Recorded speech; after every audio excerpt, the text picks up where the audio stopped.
In this video, we will show you how to properly wire a Fujimarca Mc-709SE 110-volt motor. Start by removing the wiring cover.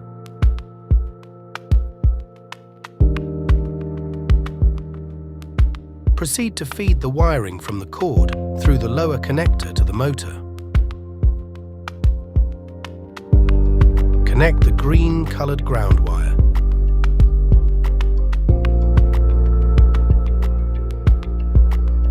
Connect one of the black wires from the cord to one of the black wires from the motor.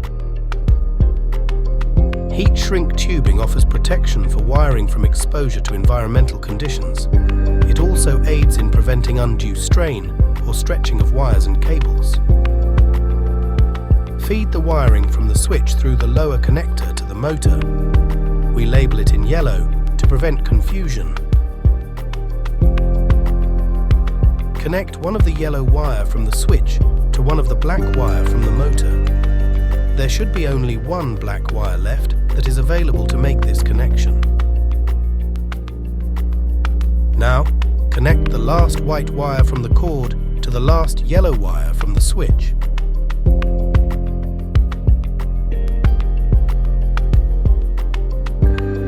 Make sure to properly check and secure all connections.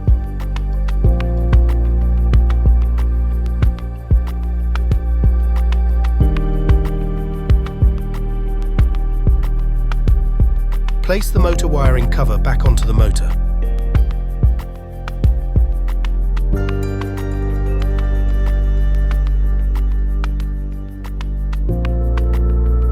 Use a flathead screwdriver to lock and secure the connector to prevent the wiring from getting dislodged. The final step is to test the motor. If there are smoke or shorts, please stop and unplug to double-check the wiring again.